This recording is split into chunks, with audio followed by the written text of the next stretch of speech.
guys, it's Zach from moveSKILL.com. This video we're going to talk about the tuck up. The tuck up is a transitional movement where we're going to learn to load our shoulders in a transition to a handstand. Now, this is going to look really different depending on where you're at, but I want you to see the kind of progression that we're going to use to get you from just kind of starting to put some weight onto your hands and shoulders to actually tucking into a handstand. So make sure that you stick where you're at ability level and not to go too far ahead. It's really important to build up the fundamentals.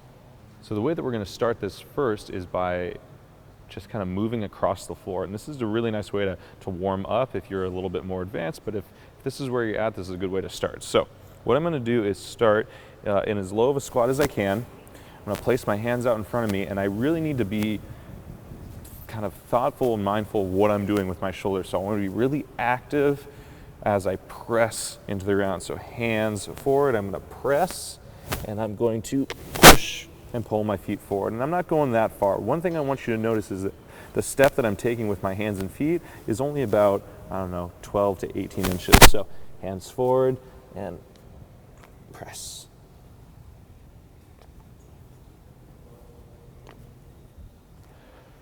Start really slow with this. This is just meant to be a way for you to feel what it's like to push on your shoulders. If you do this and there's a little bit less control, that's fine. For some people, it really is just kind of a hop and press, but I want you to try and load your hands as much as you possibly can.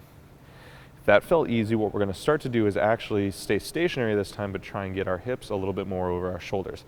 It's important that you're not trying to extend or kick up at this point because you're probably not ready for that. So start in a similar position, hands on the ground. I'm going to bend my knees a little bit and give myself a little bit of a push, and it's important to understand that I'm kicking myself vertically, not horizontally.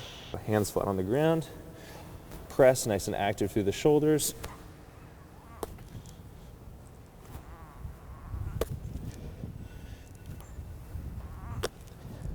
And what I want you to notice is that as I push through my hands, I'm driving my head through my shoulders and I'm opening the shoulder joint as much as I can. I'm stacking my hips over my shoulders, over my hands.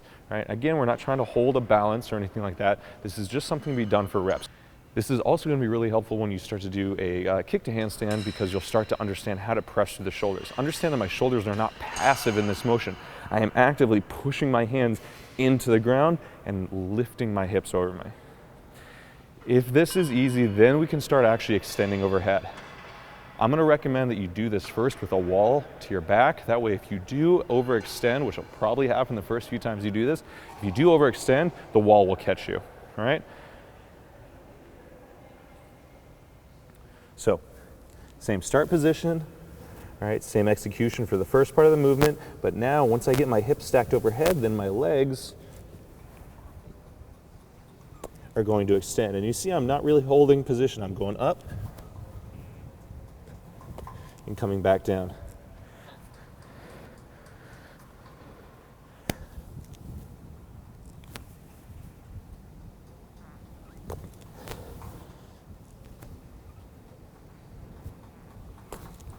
So that's the tuck to extension. Understand that you really need to be ready for that. The tuck to extension needs to be done probably when you're starting to work on some rebalancing and you're actually away from the wall. You also need to make sure that you have that 60-second chest to wall handstand hold in the bag every single time. For some of you, this might be frustrating. We have a lot of people who have issues understanding where the power for this comes from. That's why I really recommend starting from that dynamic movement across the floor of just kind of loading yourself.